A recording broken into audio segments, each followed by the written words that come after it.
Con relación a la vanguardia, a ver, recuerda que es una de las manifestaciones literarias más representativas que da inicio, ¿no?, al siglo XX. Ya, recordemos eso.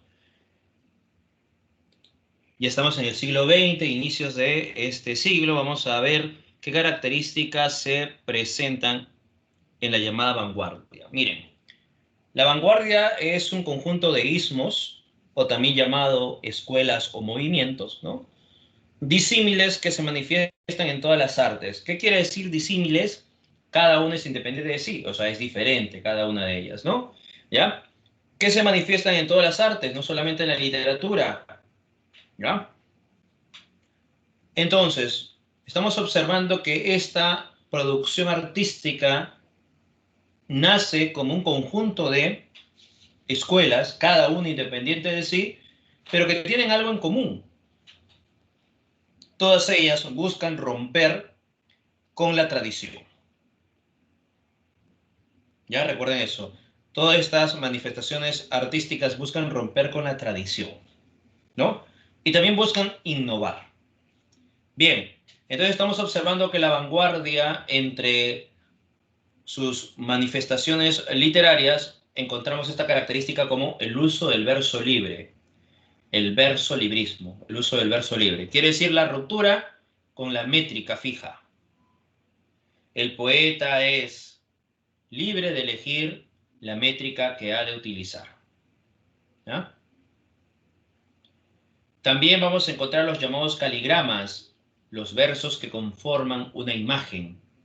Esos son los caligramas, ¿no? Versos que conforman una imagen, ¿ya? Aquí encontramos entonces el uso de esta noción del papel lúdico, ¿no? Se juega entonces con el espacio de la hoja en blanco. Hay una ruptura del plano lógico, vamos a encontrar nociones del absurdo, recuerda Frank Kafka, entre otros elementos, ¿no? ¿Ya? De los elementos oníricos vinculados a los sueños. También se da la fragmentación del discurso.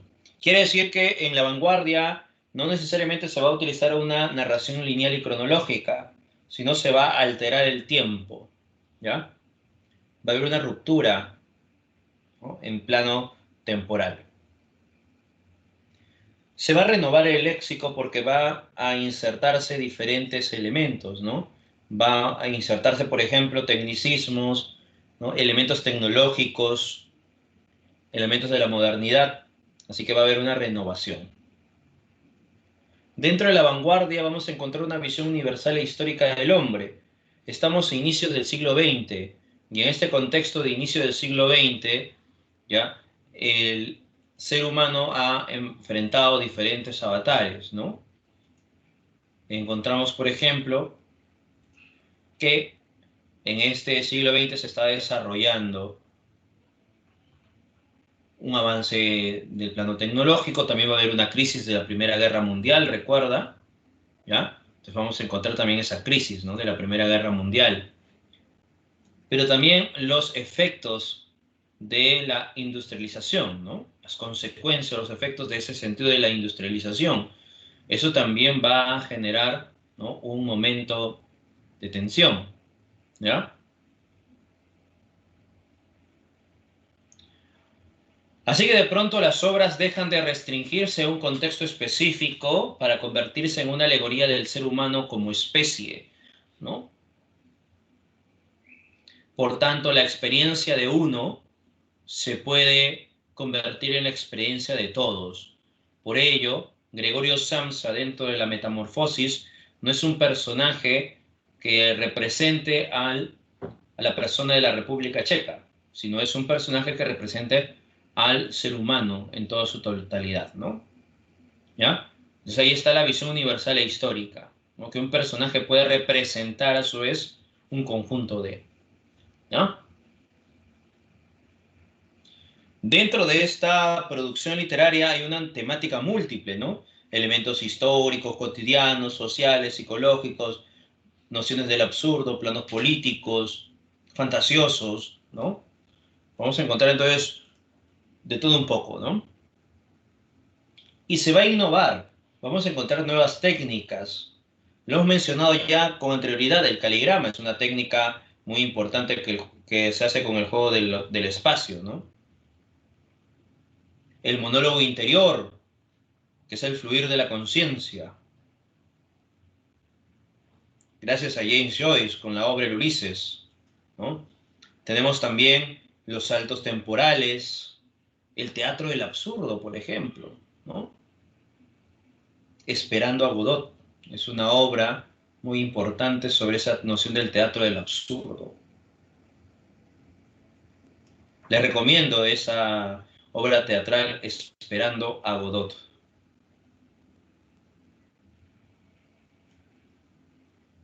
Bien, y así podemos encontrar más expresiones, más innovaciones, ¿no?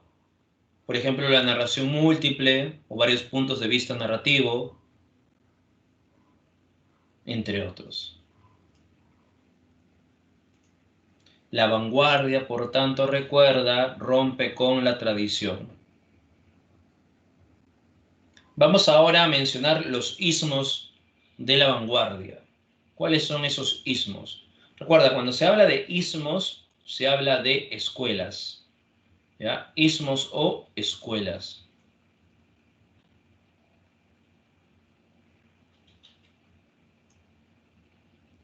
Tenemos el cubismo. Están observando aquí a las señoritas de Avignon de Picasso. El cubismo aparece primero en la pintura y luego se traslada a la literatura gracias a Guillermo Apollinaire, que va a ser uno de sus representantes. De aquí del cubismo sale el caligrama, gracias a Guillermo, ¿no? Asociación de elementos imposibles de concretar. Va a retratar la realidad a través de figuras geométricas. Eso es lo que impulsa al cubismo. Un objeto puede ser visto desde diferentes puntos de vista, ¿no? El cubismo.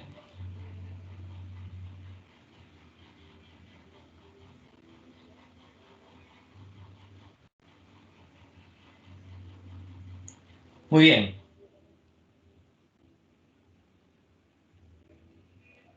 Ya tenemos una de las primeras manifestaciones dentro de esta producción artística que se llama el cubismo.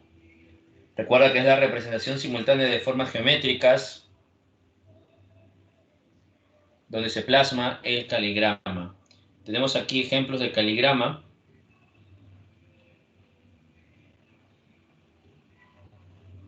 Recuerda que un caligrama son versos que conforman una imagen. Es el juego con el uso del espacio en blanco.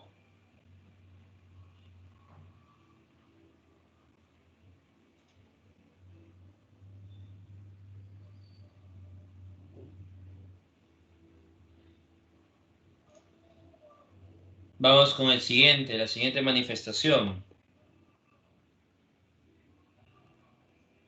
el futurismo. Aparece en Italia en 1909 y aquí en el futurismo dice disposición espacial de lo escrito, darle expresión plástica, ¿no? Así que también se va a utilizar la hoja en blanco, todo ese espacio de la hoja en blanco en la poesía y va a escribirse en todos los lugares posibles, ¿no? Se destruye la sintaxis, no se utiliza signos de puntuación, o busca no utilizarse signos de puntuación, y lo que busca es retratar la realidad en movimiento. Dice, los objetos en movimiento se multiplican y se distorsionan como vibraciones a través del espacio, ¿no? Aquí tienes un ejemplo en el caso de la pintura, dinamismo de un ciclista. Estás observando el ciclista, ¿no? En esta pintura de Umberto Boccioni. El representante del futurismo es Filippo Marinetti. ¿Ya? Filippo Marinetti. Ahorita vamos a ver algunos ejemplos de Filippo Marinetti, ¿no? Es un gran autor del futurismo, ¿no? El futurismo es adoración a la máquina, a la velocidad, a la tecnología, ¿ya? Eso es lo que hace el futurismo. ¿Ves la dinámica del ciclista? ¿Ves al ciclista en esta pintura? ¿Qué ves?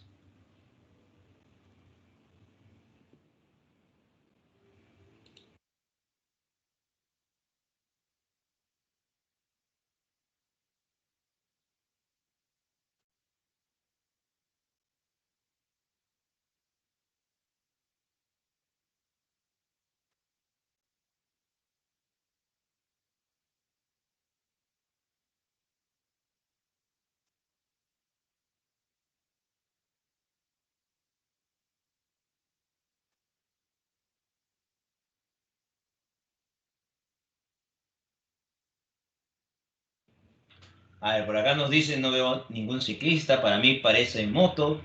Yo sí, dice Chasca, muy bien, Chasca. ¿Ves? Eso es lo bueno de tomar desayuno, ¿ves? Muy bien, Chasca.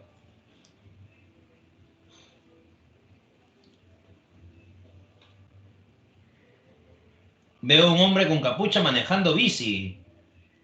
Bueno, por acá Eli dice, veo a alguien que va a empezar a correr. Bueno, Ángel, tienes que ir al médico, por favor.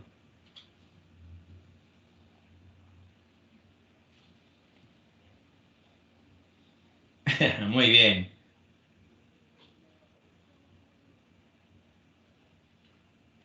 Entonces ahí está el dinamismo de un ciclista. Estás observando que Boscioni busca retratar, ¿no? A este ciclista que está avanzando. Mira, aquí estás observando, aquí y aquí,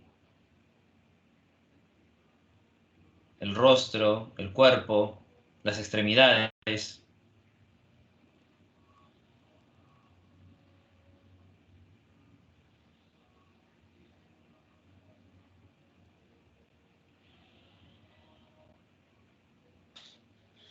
Claro, es el arte, pues el arte con una noción abstracta. Tú tienes que abstraerte.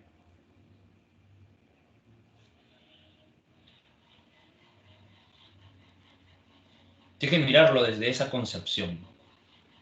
Bien, aquí están las nociones del futurismo. Miren, miren esta belleza, este poema, mira.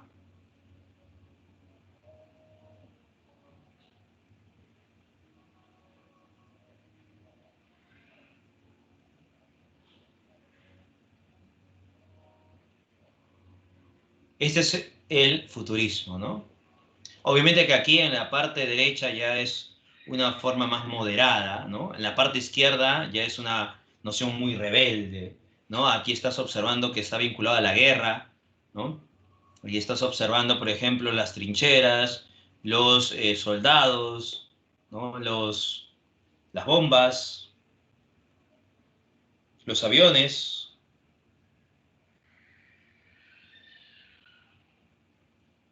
Ese es el futurismo.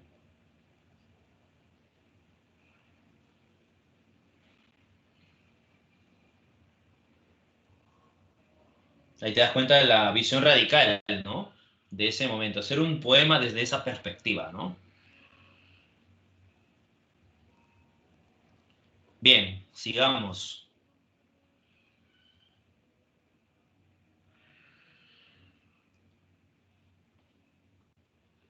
De ahí viene, Juan, no te preocupes.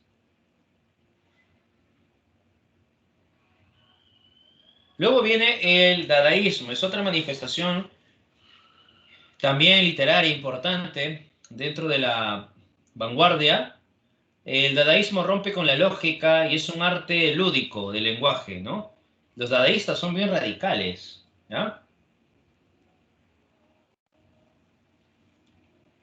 El dadaísmo está en contra de todo, ¿no? Del arte convencional, del plano cultural, ¿no?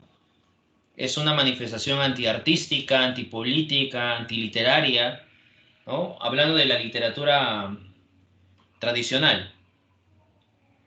Así que el dadaísmo rompe con esos lineamientos, ¿no? Ellos tenían, por ejemplo, el llamado manifiesto Dada. Ahorita vamos a leer ese manifiesto, ¿ya? Su representante del dadaísmo es Tristán Tesaro, ¿ya? Aquí lo vamos a poner, vamos a leer ese poema de Tristán Tesaro, poema dadaísta, ¿no? ¿Cómo hacer un poema dadaísta de Tristán Tesaro, ¿no? Él menciona, por ejemplo, tiene un poema que se titula así más o menos, ¿no? ¿Cómo hacer un poema dadaísta? ¿No? Dice, para hacer un poema dadaísta, coge un periódico, unas tijeras y escoge un artículo de longitud similar al poema que quieras hacer. Recorta el artículo, después recorta todas las palabras que lo conforman e introdúcelas en una bolsa. Agítala suavemente A continuación, coge cada una de ellas y colócalas una tras otra en el mismo orden en el que salieron de la bolsa. Cópielas concienzudamente. El poema te definirá como eres. Aquí estás, convertido en todo un escritor, original hasta el infinito y dotado de una encantadora sensibilidad, aunque incomprendido por los ignorantes. ¿No? Más o menos dice ese vínculo del dadaísmo, ¿no? Imagínate, ¿no? Los dadaístas eran tremendos, ¿no? ¿Ya? Tú puedes hacer un poema dadaísta en tu casa, ¿ves? Agarrar un periódico, ¿ya? Cortas un artículo periodístico, cortas palabras una tras otra, lo pones en tu recipiente, en una bolsita, ¿no? Sacas una hoja, goma, ¿no? Con goma, nada más que con goma, sacas una tira, una palabra, lo pegas, sacas otra palabra, lo sigues pegando y ese es tu poema dadaísta, ¿no? Luego terminas y lo lees. Te has convertido en un poeta dadaísta, un poeta rebelde.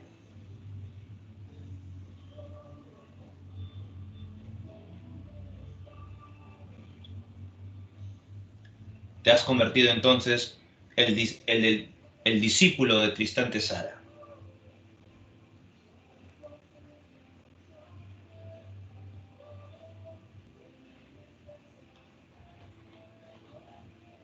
Ahí está Juan, el poeta dadaísta. ¿Ves?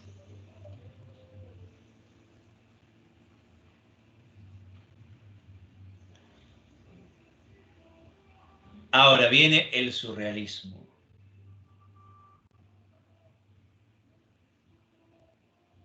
En el surrealismo, que aparece en Francia en 1924, ya vamos a encontrar que los surrealistas van a buscar expresar, ¿no?, estas nociones internas, ¿no?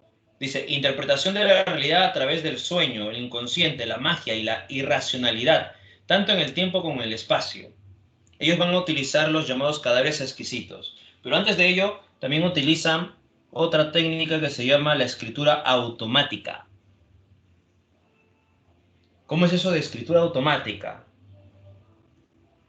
El poeta agarra una hoja, un lapicero, un lápiz o lo que pueda escribir y empieza a escribir lo que se viene en la mente, sin intervención de la razón. Todo lo que viene en la mente. Escribe, escribe, escribe como si la mente te estuviese dictando de forma instantánea, rápida.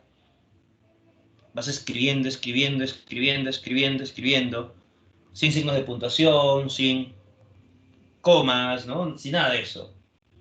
Y terminas. Esa es la escritura automática. ¿Ya? Claro, ahí está la noción surrealista también en esa imagen, ¿no? Mientras que los cadáveres exquisitos ya no es solamente con una persona, sino es un conjunto de personas, ¿no? Dos, tres, cinco, 10. Tú de pronto escribes un párrafo o una frase o un verso, se lo entregas al compañero que está a tu costado, él empieza a escribir o un párrafo, una frase de lo que se le viene en la mente, ¿no? Y empieza a escribir la otra persona y así sucesivamente hasta terminar la ronda. Y así se crea un poema surrealista. O de pronto un cuento surrealista también.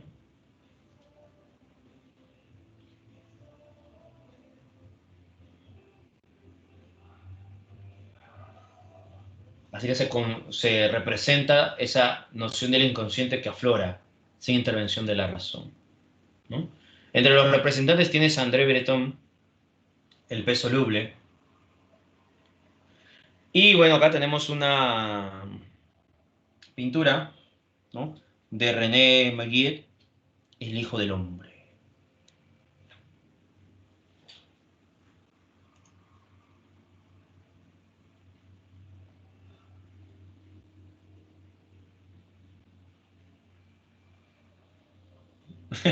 Muy bien, Chasca. Pero tienes que seguir escribiendo, escribiendo, sin intervención de la razón, ¿eh? Porque recuerda, lo que hace el surrealismo no es que de pronto tú estás escribiendo y dices, no, mejor no pongo esto, mejor sí pongo esto, no. Tiene que fluir, ¿no? Tienes que liberarte de la razón. La razón no te tiene que decir, obligar qué es lo que tienes que escribir, ¿no? El surrealismo busca eso, que el inconsciente aflore y muestre todo tu ser. ¿Por qué se llama el Hijo del Hombre? Buena pregunta. Bueno, aquí estamos observando una manzana, ¿no?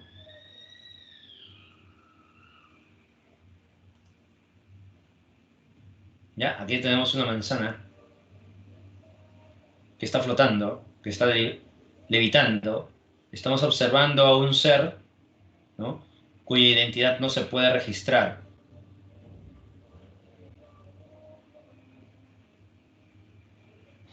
Es como los sueños, ¿no? Muchas veces cuando estás en los sueños, deseas observar el rostro y el rostro se difumina. Difícilmente puedes observar el rostro de la persona que deseas saber quién es, ¿no? Difícilmente recuerdas ese rostro. Los otros rostros sí puedes verlo, ¿no? Pero el rostro que deseas, no.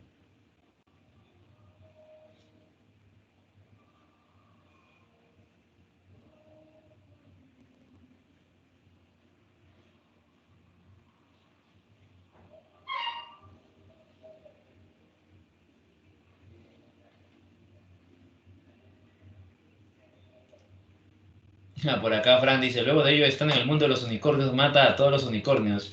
Ya satisfecho, Dios lo castiga y lo manda al último círculo del infierno. Bueno, estaba siguiendo justo el cuento de Chasca, ¿no?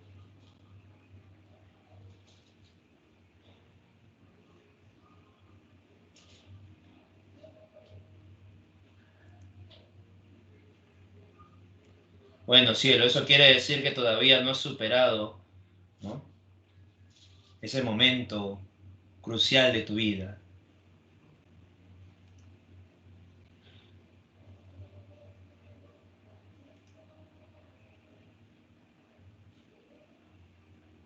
Los memes surrealistas, claro.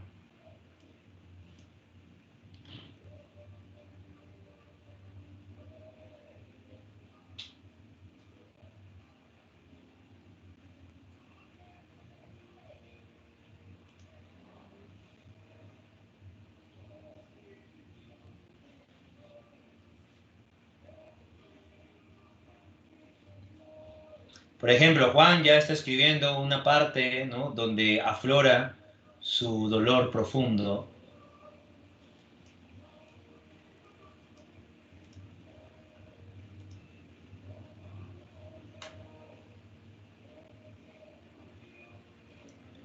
Bien, vamos entonces a otra manifestación literaria. Recuerda, el surrealismo busca ello, ¿no? Que tanto la realidad como lo onírico se contrapongan, ¿no? Y el ser humano, o mejor dicho, el lector, no sepa en cierta medida cómo de pronto esas nociones, ¿ya? Están vinculados a la realidad o a los sueños aparentes.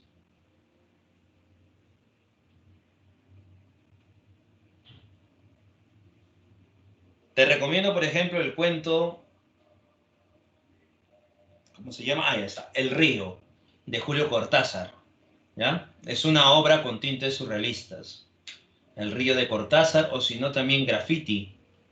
Aunque Graffiti no es tan surrealista, pero sí el río. El río sí es una obra fantástica. Ambas son cuentos fantásticos, pero en el caso del río sí tiene una noción del surrealismo. Sí, el río de Cortázar. Es cortísimo, ¿ah? Lo lees en 10 o 15 minutos. Bueno, no, ya, media hora. No creo que media hora. 15 minutos está bien. El río de Cortázar. Son 2 hojas nomás, nada más.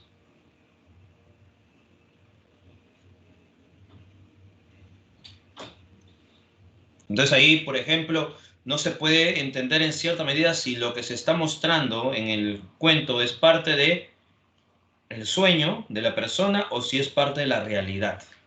¿no? Entonces combina sueño y realidad, sueño y fantasía, ¿no? Sueño, fantasía con la realidad. El río de Cortázar. Expresionismo. Eso sucede en Alemania. Dice, reconstruye la realidad, distorsiona las formas, busca la expresión de los sentimientos y las emociones del autor más que la representación de la realidad objetiva, cuyos representantes se están desarrollando aquí, mira, Frank Kafka y James Joyce. Y en el caso de la pintura, ¿recuerdas esta obra de Edvard Munch?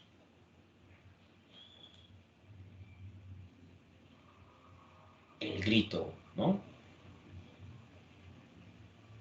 Cómo se distorsiona las formas y solamente busca representar las expresiones de los sentimientos, ¿no?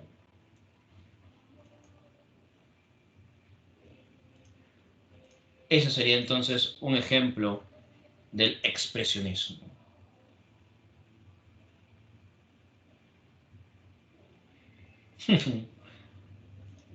Claro, ahí se presencia, ¿no?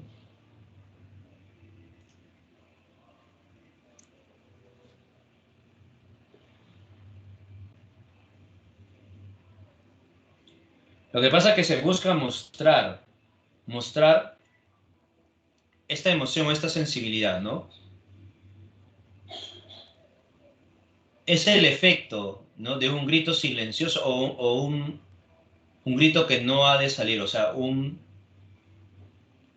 susto, un grito, una desesperación que se va distorsionando a través de los elementos ondulares, ¿no? A su alrededor.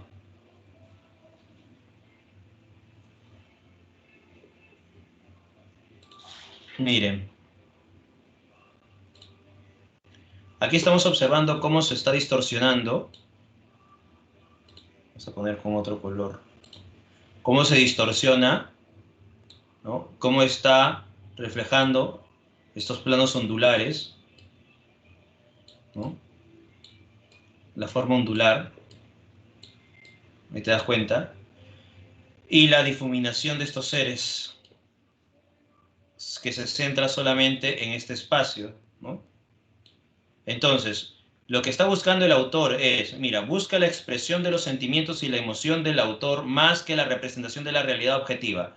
Entonces, lo que quiere mostrar, ¿qué cosa es? Los sentimientos, las emociones. Entonces, la emoción de este personaje que quiere gritar, ¿no? Pero puede ser que este grito sea silencioso, un grito que no puede estallar, se va a reflejar justamente en lo que está a su alrededor, ¿no? La emisión de ese sonido ondulante que va yendo, vibrando y vibrando constantemente, ya esa noción ondulante se refleja en su alrededor, ¿no? Como una frustración, ¿en torno a qué?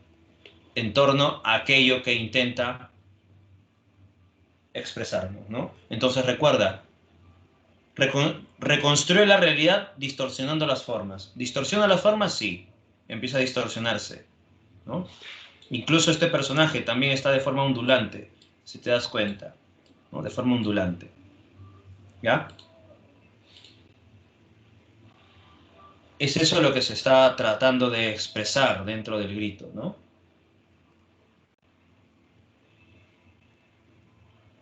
Ujú. Porque lo que está alrededor logra evidenciar aquello que él muestra, ¿no? Por eso dice, distorsiona las formas, reconstruye la realidad. Lo que busca el autor no es retratar fielmente todo lo que acontece, ¿no? No busca retratar fielmente, sino lo que busca es la expresión, esta frustración, ¿no? Este espanto, ¿no? Este grito. ¿Cómo? A través de los elementos que se distorsionan, se ondulan por todos los alrededores. ¿Ya? Eso es lo que busca expresar en el grito. Incluso puede ser este llamado grito silencioso, ¿no? Cuando tú recuerdas en un momento determinado te asustas, pero no sale tu voz, ¿no? quieres gritar desesperadamente, pero tu voz no puede salir, ¿no?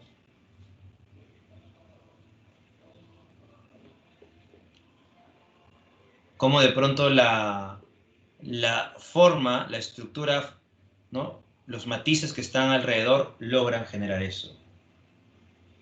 Ah, ahí está, Fran, cuando tienes parálisis de sueño, claro, también. Ujú. Ya, ese efecto muestra esto, ¿no? Ese grito, ¿no? Lo hace Frank Kafka en La Metamorfosis,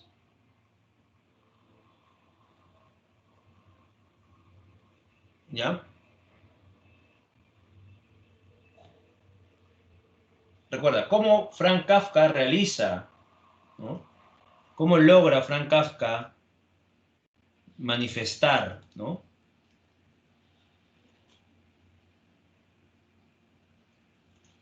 Cómo Frank Kafka logra llegar a estos planos, por ejemplo, ¿no?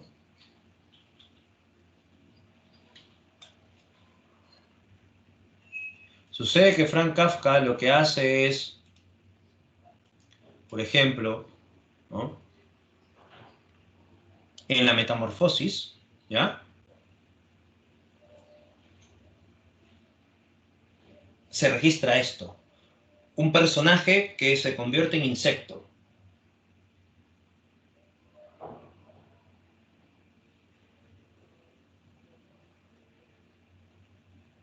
¿ya? Cuando se transforma en insecto, aquí estamos observando ello. Distorsiona las formas, la realidad. Pero ¿por qué distorsiona la realidad? Porque lo que quiere mostrar es esa sensación del ser humano de sentirse incomprendido, de sentirse menospreciado por la sociedad, inservible ante la sociedad. ¿Cómo pueden mostrar ese sentimiento, esa emoción, ¿no? Esa frustración del ser humano de inicio del siglo XX a través de una distorsión, como por ejemplo transformarse en insecto, ¿no? Y te das cuenta de la noción expresionista presente en esta obra, ¿ya? Eso es lo que busca el expresionismo, ¿ya? Eso es lo que trata, ¿no? Abstraer un poco, ¿no? Esas nociones o esos sentimientos, ¿no?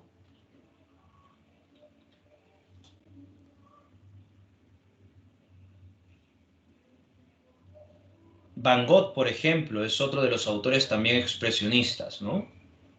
Por acá, a ver, mostraron, ujú, María mostró, por ejemplo, un dibujo, bueno, una pintura, ¿no?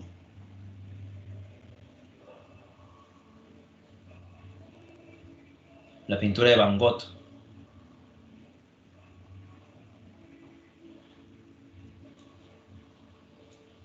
que distorsiona las formas, que solamente, ¿no? Se muestra, ¿no? Las siluetas, ¿no? De un lado a otro. Ujú.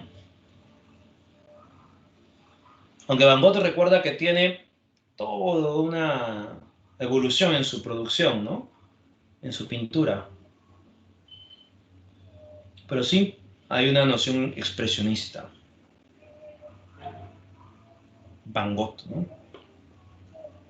Bien, representantes en Francia, Italia, Estados Unidos, Irlanda, ¿no? La vanguardia universal. En el caso peruano, Vallejo, en el caso de Chile, por ejemplo, tenemos a Vicente Huidobro o tenemos a Pablo Neruda con residencia en la tierra.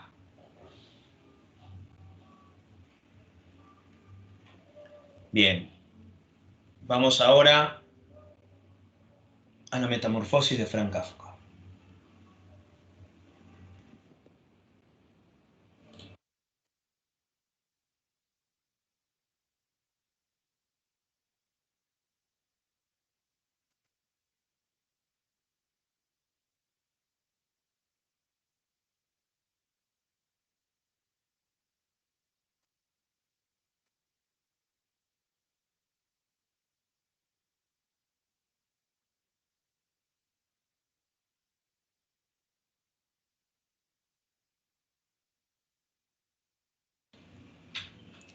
Una mañana, tras un sueño intranquilo, Gregorio Samsa se despertó convertido en un monstruoso insecto. Estaba echado de espaldas sobre un duro caparazón y al alzar la cabeza vio su vientre convexo y oscuro, surcado por curvadas callosidades sobre el que casi no se aguantaba la colcha, que estaba a punto de escurrirse hasta el suelo. Numerosas patas, penosamente delgadas en comparación con el grosor normal de sus piernas, se agitaban sin concierto. ¿Qué me ha ocurrido? No estaba soñando. Su habitación, una habitación normal aunque muy pequeña, tenía el aspecto habitual. Sobre la mesa había desparramado un mostrario de paños. Sansa era viajante de comercio. Y en la pared colgaba una estampa recientemente recortada de una revista ilustrada y puesta en un marco dorado. La estampa mostraba a una mujer tocada, con un gorro de pieles envuelta en una estola también de pieles y que, muy erguida, esgrimía un amplio manguito. Asimismo de piel que ocultaba todo su antebrazo. Gregorio miró hacia la ventana. Estaba nublado y sobre el zinc del alféizar las gotas de lluvia caían más y más, lo que hizo sentir una gran melancolía. Bueno, pensó, ¿y si siguiese durmiendo un rato y me olvidase de todas estas locuras? Pero no era posible, pues Gregorio tenía la costumbre de dormir sobre el lado derecho y su actual estado no le permitía adoptar tal postura. Por más que se esforzaba, volvía a quedar de espaldas. Intentó en vano esta operación numerosas veces. Cerró los ojos para no tener que ver aquella confusa agitación de patas que no cesó hasta que notó en el costado un dolor leve y punzante, un dolor jamás sentido hasta entonces. Qué cansada es la profesión que he elegido, se dijo. Siempre de viaje. Las preocupaciones son mucho mayores cuando se trabaja fuera. No por hablar de las molestias propias de los viajes. Estar pendiente de los enlaces de los trenes, la comida mala, irregular, relaciones que cambian constantemente, que nunca llegan a ser verdaderamente cordiales y en las que no tienen cabida los sentimientos. Al diablo con todo. Sintió en el vientre una ligera picazón. Lentamente se estiró sobre la espalda en dirección a la cabecera de la cama para poder alzar mejor la cabeza. Vio que el sitio que le picaba estaba cubierto de extraños puntitos blancos. Intentó rascarse con una pata, pero tuvo que retirarla inmediatamente, pues el roce le producía escalofríos. Estoy atontado de tanto madrugar, se dijo. No duermo lo suficiente. Hay viajantes que viven mucho mejor. Cuando a media mañana regreso a la fonda para anotar los pedidos, me los encuentro desayunando cómodamente sentados. Si yo, con el jefe que tengo, hiciese lo mismo, me despedirían en el acto, lo cual probablemente sería lo mejor que me podría pasar, si no fuese por mis padres. Ya hace tiempo que me hubiese marchado. Hubiera ido a ver al director y le había dicho todo lo que pienso. Se caería de la mesa, esa sobre la que sienta siempre para después hablarnos a nosotros, que como es sordo, han de acercársele mucho. Pero todavía no he perdido la esperanza. En cuanto haya reunido la cantidad necesaria para pagarle la deuda de mis padres, unos 5 o 6 años todavía, me va a oír. Bueno, pero por ahora lo que tengo que hacer es levantarme, que el tren sale a las 5. Volvió los ojos hacia el despertador que tic-taqueaba encima del baúl. «Dios mío», exclamó para sí. Eran más de las 6:30 y las manecillas seguían avanzando tranquilamente. En realidad, Ya eran casi las 7 menos cuarto. ¿Es que no había sonado el despertador? Desde la cama se veía que estaba puesto a las 4, por tanto tenía que haber sonado. ¿Pero era posible seguir durmiendo a pesar de aquel sonido que hacía estremecer hasta los muebles? Su sueño no había sido tranquilo, pero por eso mismo debía de haber dormido al fin más profundamente. ¿Qué podía hacer ahora? El tren siguiente salía a las 7. Para cogerlo tendría que darse muchísima prisa.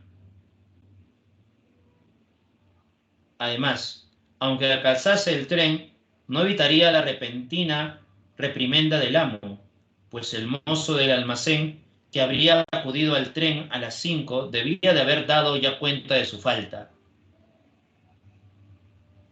Y si dijese que estaba enfermo, ¿qué pasaría? Pero esto, además de ser muy penoso, despertaría sospechas, pues Gregorio, en los 5 años que llevaba empleado, no había estado nunca enfermo. Vendría el gerente con el médico de Montepío, se desharía en reproches delante de los padres respecto a la holgazanería de su hijo y refutaría cualquier objeción con el dictamen del doctor, para quien todos los hombres están siempre sanos y solo padecen de horror al trabajo. Y la verdad es que, en este caso, su diagnóstico no habría sido del todo infundado, salvo ciertas somnolencias, fuera de lugar después de tanto y tan prolongado sueño. Gregorio se sentía francamente bien, además de muy hambriento. Mientras pensaba atropelladamente sin decirse y levantarse, y justo en el momento en que el despertador daba las 7 menos cuarto, llamaron a la puerta que estaba junto a la cabecera de la cama. Gregorio, dijo a la voz de su madre, son las 7 menos cuarto.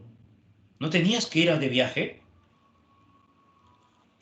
Bien, ese es el inicio ya de la metamorfosis. Ahí estás observando cómo el narrador, uno, está mostrando la transformación de Gregorio Samsa como un elemento tan natural, tan normal, ¿no? No muestra a los personajes que están delirando, sino que ya se ha convertido en insecto. Además nos dice que Gregorio Samsa es un viajante de paños, ¿no? ¿Ya? Un viajante de comercio de paños. Y nos está mostrando cómo se describe a este personaje que intenta levantarse, ¿no? Hasta que de pronto toca la puerta y su madre le dice a Gregorio, y es tiempo que busques, ¿no? Que vayas de una vez a trabajar. Además, exacto, los personajes ni se inmutan. Además, Gregorio Samsa, recuerda, ve el reloj y se da cuenta que es muy tarde y lo único que piensa Gregorio es ir a trabajar, ¿no? Bien, vamos a ver. Frank Kafka es uno de los autores que destaca por la inserción del sentido del absurdo, ¿ya? Ahí está la noción del absurdo, ¿ves? Es una de las obras de Frank Kafka, la noción del absurdo que se muestra en la Metamorfosis, ¿no? Además, Frank Kafka nos muestra también la pesadilla del hombre contemporáneo o del hombre moderno en esa época, ¿no? Es despertar y volverse un ser inservible para la sociedad, ¿no? Muestra también los efectos del sueño, ¿no? El mundo ilógico, que está vinculado a la noción del absurdo, la soledad, también presente en muchas de sus obras, la angustia, la frustración, la desolación, la deshumanización del hombre contemporáneo. Todo eso es lo que se plasma en las obras de Frank Kafka, como El proceso, La metamorfosis, La muralla china, entre otros, ¿ya? La metamorfosis es un relato dividido en 3 partes donde se narra la transformación de Gregorio Samsa, un viajante de comercio de telas, se transforma en un monstruoso insecto. Y el impacto que tendrá este acontecimiento no solo en su vida, sino en la vida de su familia, ¿no? La madre está tocando la puerta, le dice, Gregorio, de una vez, tienes que ir de viaje, tienes que trabajar, ¿no? Qué voz tan dulce, dice Gregorio, ¿no? Gregorio se horrorizó al oír, en cambio, la suya propia, que era la de siempre, pero mezclada con un penoso y estridente silbido, en el cual las palabras, al principio claras, se confundían luego y sonaban de forma tal que uno no estaba seguro de hablarlas, de haberlas oído, ¿no? aquí estamos observando que Gregorio se está transformando en todo sentido, ¿no? Sí, gracias, madre, ya me levanto. Eso es lo que dice Gregorio, ¿no?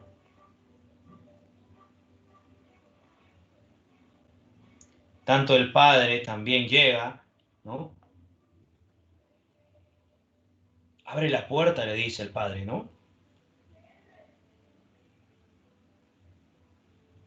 Le dice la madre también, Grete. Recuerda que Grete es la hermana de Gregorio Samsa, ¿no? ¿Ya? Así que de pronto Gregorio logra al fin levantarse, ¿no? Tiene que abrir la puerta, pero recuerda que no hay manos en Gregorio, sino son patas. Ahora no sabe cómo poder abrir la puerta, porque lo ha echado llave.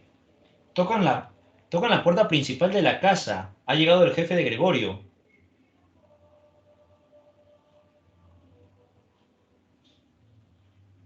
Imagínate, llegó el jefe de Gregorio, ¿no?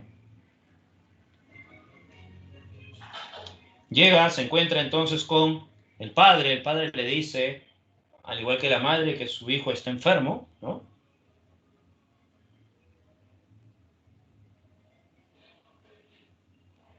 Gregorio, está aquí el gerente del almacén, le dice. Ya lo sé, contestó Gregorio débilmente.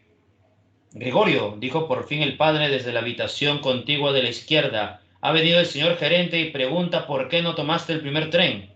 No sabemos qué contestar. Además, desea hablar personalmente contigo, con que hace el favor de abrir la puerta. El señor tendrá la bondad de disculpar el desorden del cuarto.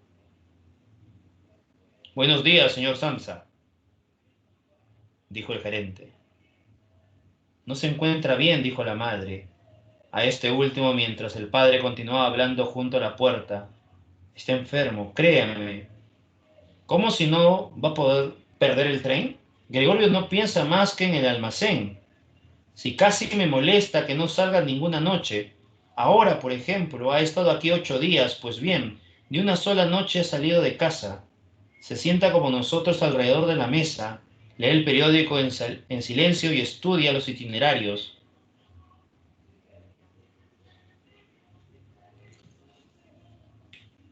De pronto Gregorio le dice algo al gerente y el gerente dice, ¿han escuchado? ¿Han entendido lo que ha dicho su hijo? Y la madre dice, ya ve, está enfermo, ¿no? Por eso es que no ha podido salir.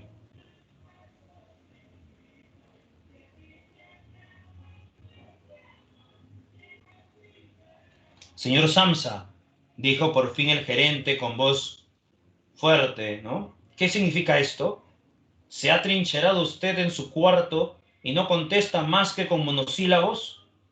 Inquieta usted inútilmente a sus padres y dicho sea de paso, falta su obligación con el almacén de una manera inconcebible. Le hago en nombre de los padres y también en nombre de la empresa y le ruego encarecidamente que se explique enseguida y con claridad. Estoy asombrado. Yo le tenía a usted por un hombre formal y juicioso. La verdad es que el señor director me insinuó esta mañana una posible explicación de su ausencia. El cobro que se le encomendó que hiciese efectivo anoche. Yo dije que respondería personalmente de que no había ni qué pensar en tal posibilidad, pero ahora, ante esta incomprensible actitud, no siento ya deseo de seguir intercediendo por usted. Su posición no es, desde luego, muy sólida. Mi intención era decirle todo esto a solas, pero como a usted al parecer no le importa hacerme perder el tiempo, no veo por qué no habría de oírlo sus señores padres. Últimamente su trabajo ha dejado bastante que desear. Es verdad que no es esta la época donde hay muchos negocios, pero nosotros mismos lo reconocemos. Pero señor Samsa, no hay época, no debe haberla, en que los negocios se paralicen. Eso le dice el gerente, ¿no? Prácticamente le está diciendo, ¿sabes qué, Gregorio Samsa? Te vamos a despedir, ¿no? Y más con esta actitud, todavía más te vamos a despedir. Al final abre Gregorio Samsa la puerta. Claro, lo que dice el gerente es mentira, obviamente, sí, ¿no?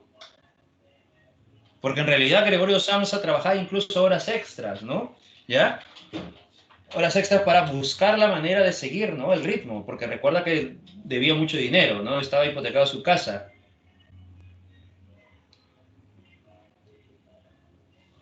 Solamente se está excusando el gerente para tener una razón, entre comillas, y votarlo, ¿no?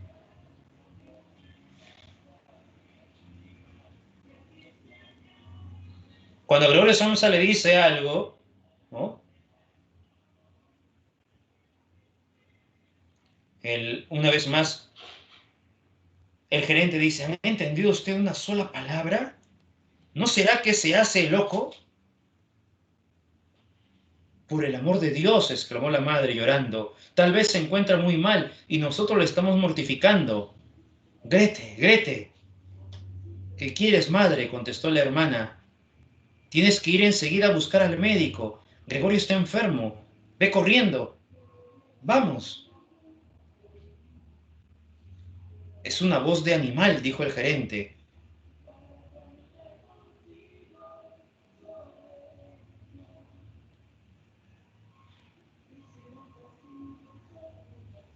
Bueno, no se sabe con exactitud qué insecto es, ¿no? Aunque algunos señalan, sí, algunos señalan que puede ser como un escarabajo, por la descripción que hace el narrador, ¿no? Pero el narrador recuerda que no te dice qué insecto es, pero por la descripción, algunos señalan que puede ser un escarabajo, ¿no? Así que de pronto Gregorio Samsa, ¿no?, logra al fin abrir la puerta, ¿no?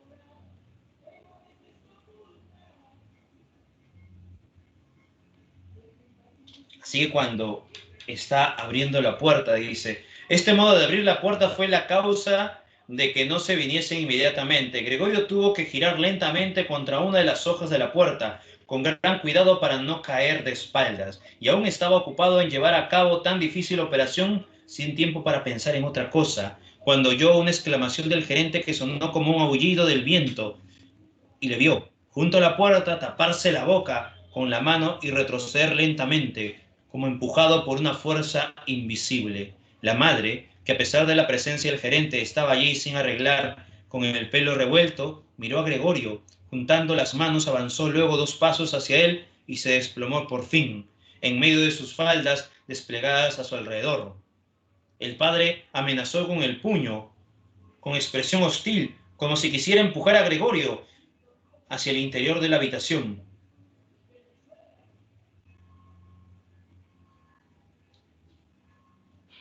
Gregorio no llegó, pues al salir de su habitación permaneció apoyado en la hoja de la puerta, mostrando solo la mitad superior del cuerpo, con la cabeza ladeada, contemplando a los presentes.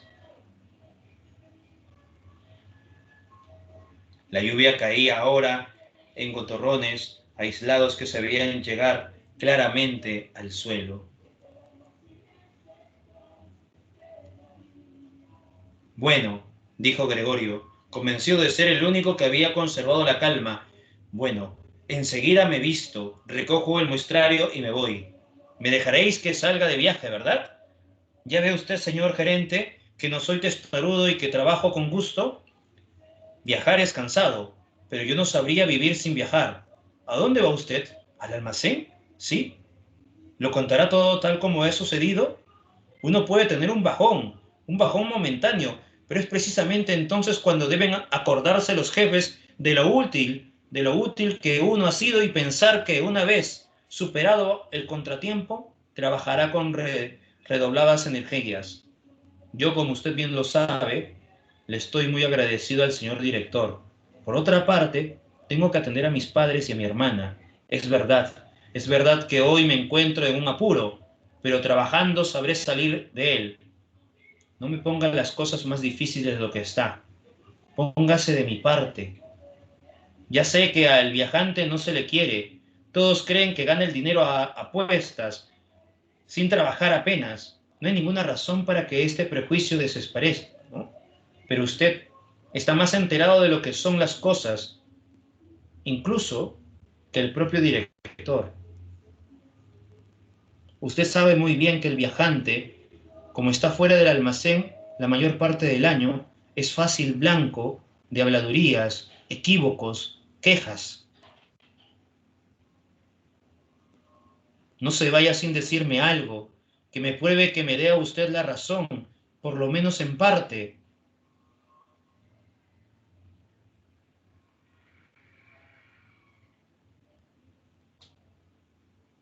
Pero desde las primeras palabras de Gregorio, el gerente había dado media vuelta y le contemplaba por encima del hombro, con una mueca de repugnancia en el rostro.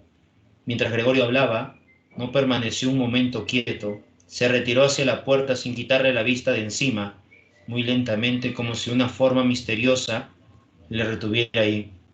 Llegó por fin a la puerta, la abrió y se marchó.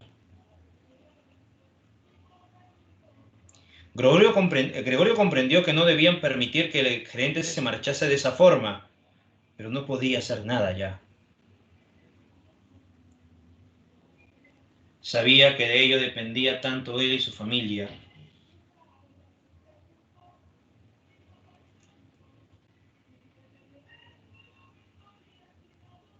Gregorio Samsa, por tanto, se quedó sin trabajo.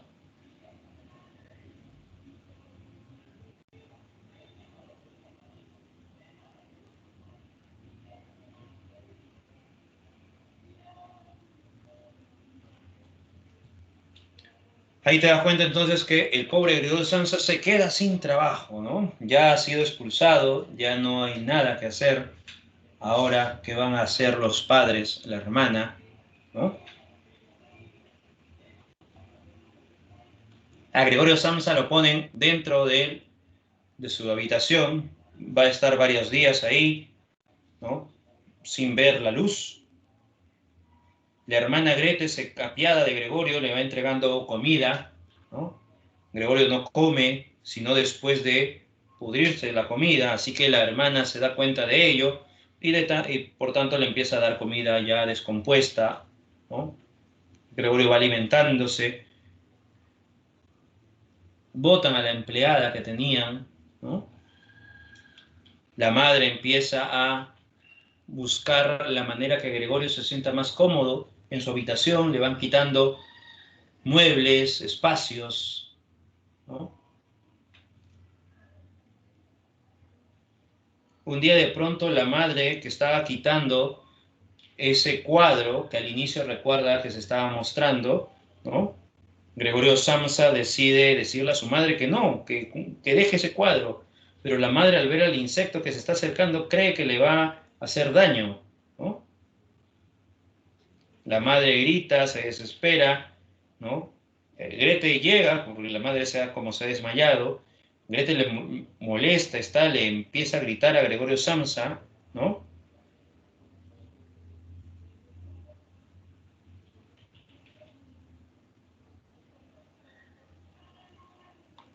¿Ya? Gregorio, exclamó la hermana con el puño en alto y mirada de reprobación. Era la primera vez que le hablaba directamente después de la metamorfosis. Grete fue a la habitación contigua en busca de algo que dar a la madre para reanimarla, ¿no?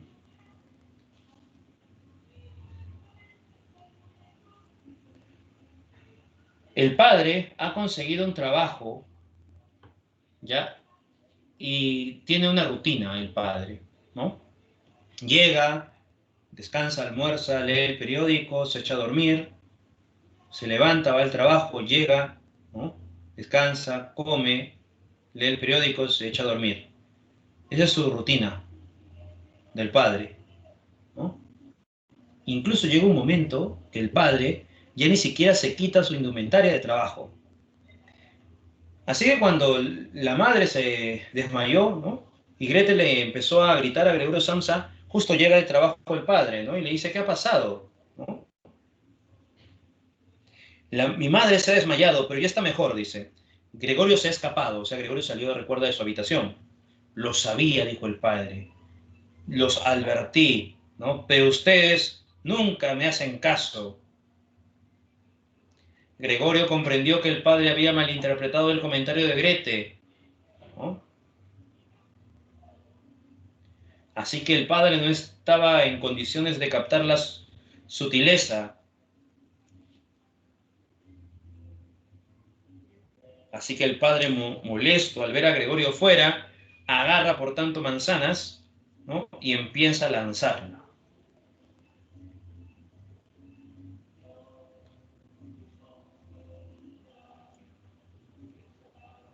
Una de esas manzanas que tira con fuerza el padre se le incrusta, ¿no? En Gregorio.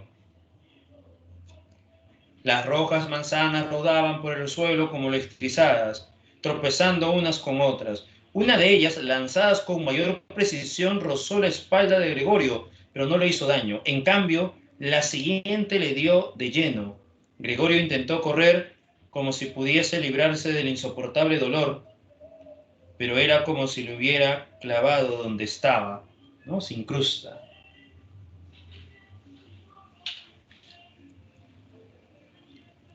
Gregorio está triste ahora, ¿no? El padre, la madre y Grete, ¿no? Han encontrado un poco de trabajo y han contratado a una empleada.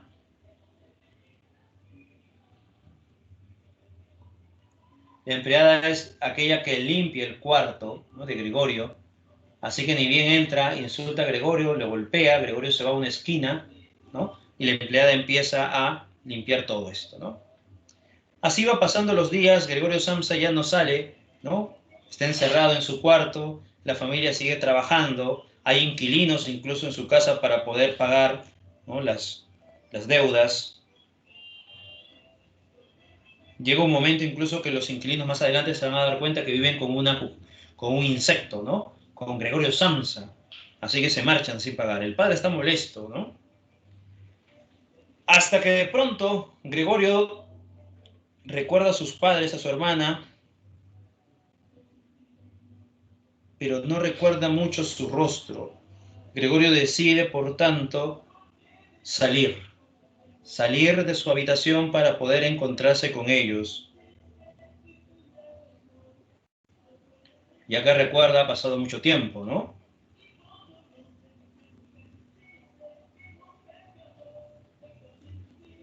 Gregorio, al momento de salir, los señores, bueno, espantan a los inquilinos, ¿no? Y tanto el padre, la madre, como Grete están reunidos y Grete ya no puede más.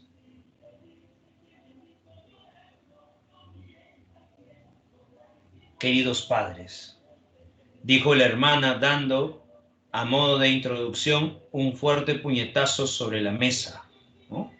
Imagínate, ¿no? Con fuerza, dice, ¿no? Golpea y dice, queridos padres, ¿no?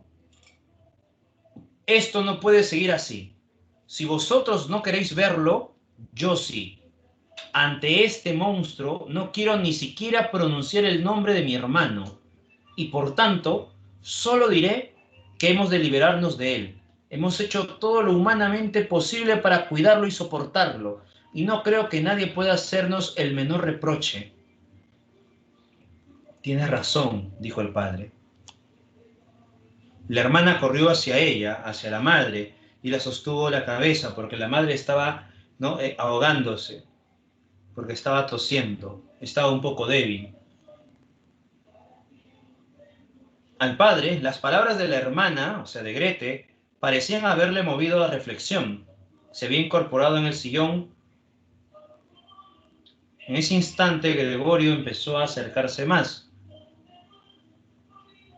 Siguió Grete. Hay que deshacerse de él. Esto acabará matándonos a los dos.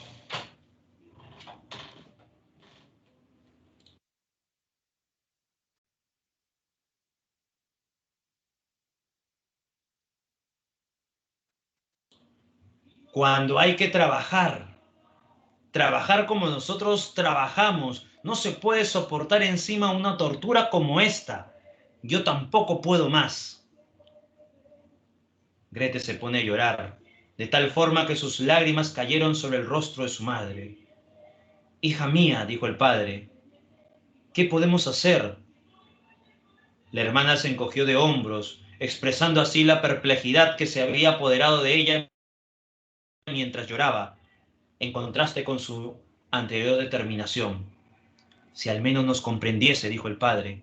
Pero la hermana, sin cesar de llorar, agitó enérgicamente la mano, indicando que, con ello, que no había ni que pensar en tal posibilidad. Si al menos nos comprendiese, insistió el padre, cerrando los ojos. Tal vez pudiéramos llegar a un acuerdo con él, pero en estas condiciones. Tiene que irse, dijo la hermana. No hay más remedio, padre. Basta que procures deshacerte la idea de que se trata de Gregorio. El haberlo creído durante tanto tiempo es en realidad la causa de nuestra desgracia. ¿Cómo puede ser Gregorio? Si lo fuera, hace ya tiempo se hubiera comprendido que ninguno de nosotros puede estar con tal semejante bicho. Y se habría ido por su propia iniciativa. Habríamos perdido al hombre, al hermano, pero podríamos seguir viviendo y su recuerdo perduraría para siempre entre nosotros. Mientras que así, este animal nos acosa, echa a los huéspedes, y es evidente que quiere apoderarse de toda la casa y dejarnos en la calle. Mira, padre, y empieza otra vez.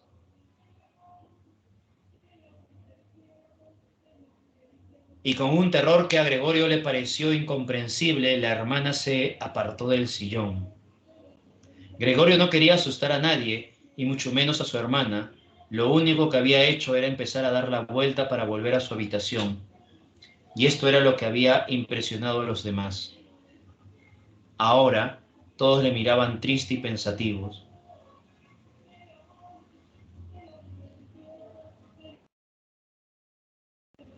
Gregorio poco a poco se acercaba a su habitación para entrar y no volver a salir.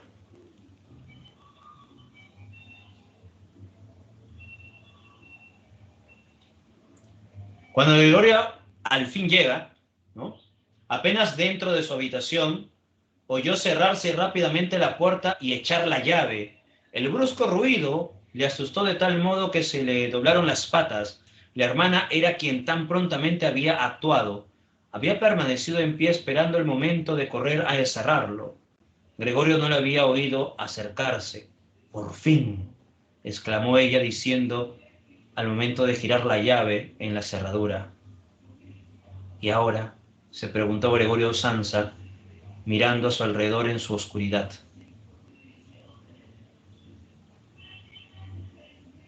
Lo ven encerrado a Gregorio Samsa, ¿no? Gregorio apenas sí notaba ya la manzana podrida que tenía en la espalda y la infección blanqueaba por el polvo. Pensaba con emoción y cariño en los suyos. Estaba, si cabe, aún más convencido que su hermana de que tenía que desaparecer. O sea, se daba cuenta que lo que dijo su hermana tiene razón. Se está convirtiendo en un obstáculo más para su familia. Permaneció en un estado de apacible meditación e inestabilidad hasta que el reloj de la iglesia dio las 3 de la madrugada. Gregorio Samsa solamente pensaba, ¿no?, en morir.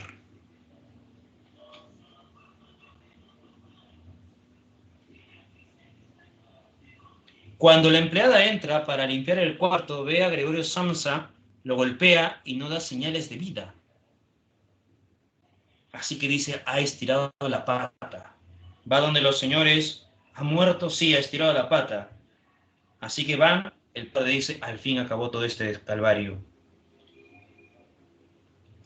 Entran, observan a Gregorio, bajan, están en la sala, sentados. La empleada limpia todo y tira todo. Le dice al padre, ¿no?, de Gregorio, al fin he acabado todo, no se preocupe con lo demás, ya todo está tirado a la basura. Pues bien, le dice el padre, pues bien, ya no te necesitamos, vienes más tarde para pagarte por tus honorarios, ya no vienes más, solamente hoy trabajarás. ¿Me está votando?, le dice ella, ¿no? Él no le responde. La empleada se marcha, furiosa.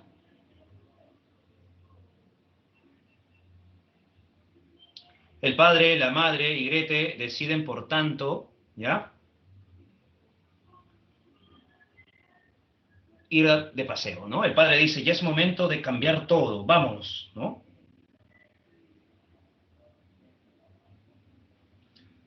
Escriben cartas a sus jefes indicando que necesitan, ¿no?, un día libre para irse de paseo, para olvidarse de todo esto, ¿no?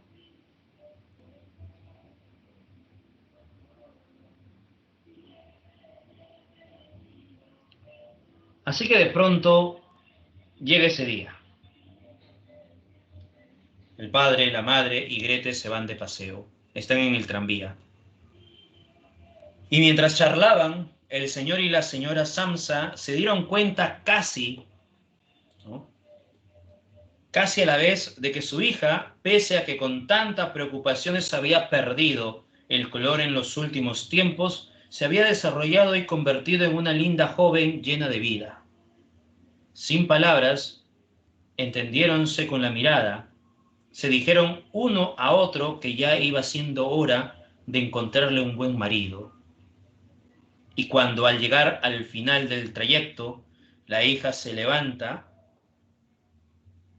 y se puede observar sus formas juveniles, pareció corroborar los nuevos proyectos y las sanas intenciones de los padres. Así termina la metamorfosis de Franz Kafka. Los padres ven en Grete esperanza de progreso, ¿no? Quiere que Grete ya busque marido y logre encontrarlo, para que el marido sea el nuevo integrante de la familia, sea el reemplazo de Gregorio Samsa, y que el marido trabaje, trabaje y trabaje, y una mañana, después de un sueño intranquilo, se vea convertido en insecto.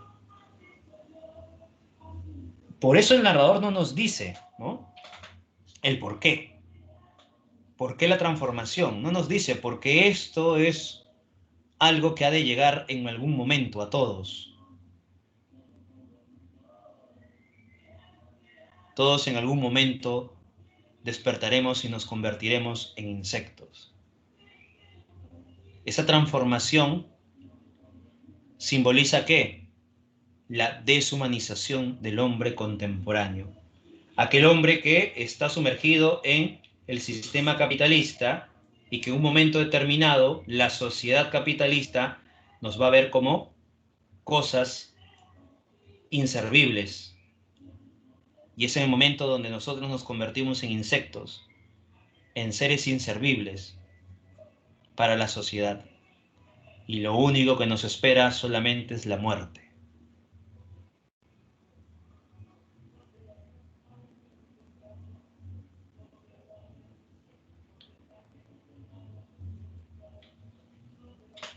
Eso es lo que muestra, ¿no?, la metamorfosis, que todos tarde o temprano, dentro de esta sociedad capitalista, nos convertiremos en insectos, ¿no?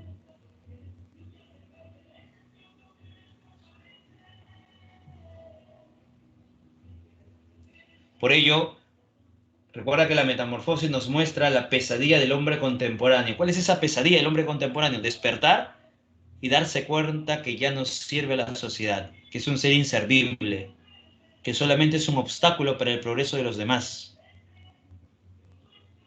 Por eso que se rompe toda línea, toda noción filial, emotiva, ¿no? El ser humano se transforma en un objeto, en una máquina que tiene que producir, producir, producir, y en un momento determinado esta máquina se malogra. ¿Qué haces cuando una máquina se malogra en tu casa?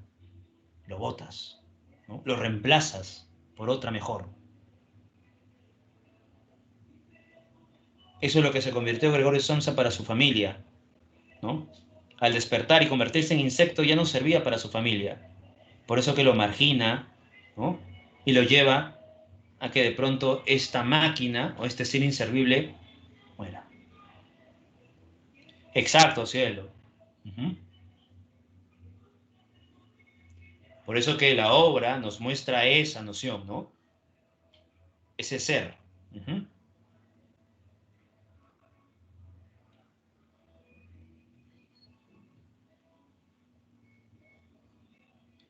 Muy bien, eso es la metamorfosis de Frank Kafka, ¿no? Una obra que nos deja mucho, ¿no?, a la reflexión, ¿no? ¿Cómo podremos salir airosos de esa noción de la sociedad capitalista? ¿Cómo podemos no convertirnos en insectos, ¿no?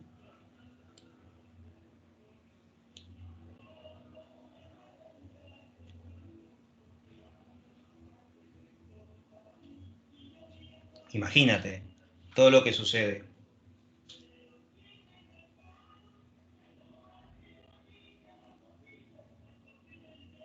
Nada, Ángel, no se puede, porque solamente te van a utilizar y cuando ya no eres útil, te van a votar, sin importar qué.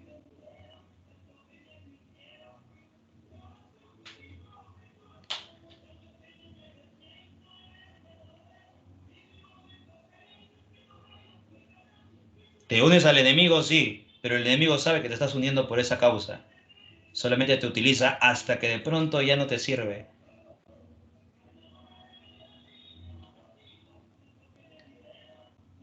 Así es el mundo.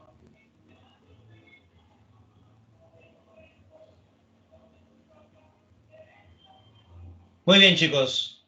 Una historia, ¿no?, una obra que da mucha reflexión, ¿no?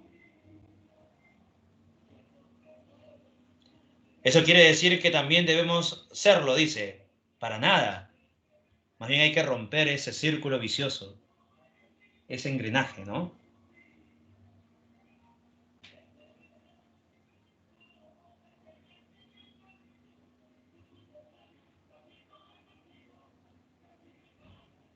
Romper todo eso.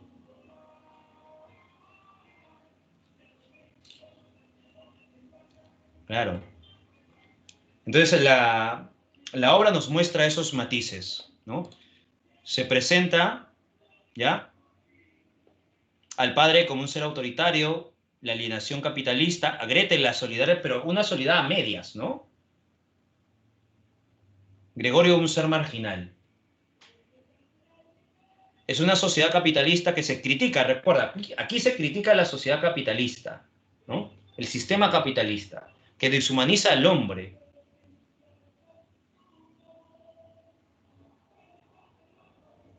Estamos inicio del siglo XX y ya Frank Kafka nos está indicando que este sistema capitalista es nefasto para el ser humano, ¿no?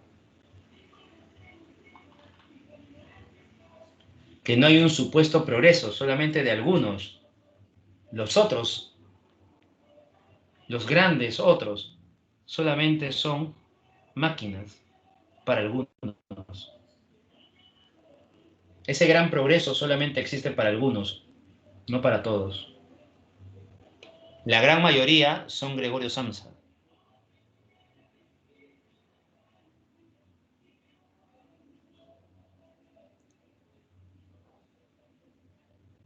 Bueno, eso lo dice Frank Kafka, imagínate, lo representa muy bien en la obra La Metamorfosis y ha repercutido hasta la actualidad, ¿no?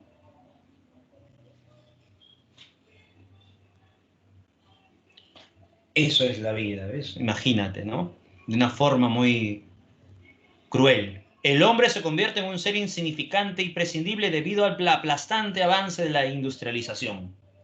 Esos son los efectos de la industrialización, ¿no? Muy bien. Hasta aquí nos quedamos con un cierto pesimismo dentro de la obra La Metamorfosis, ¿no? Para reflexionar, justo en épocas de pandemia.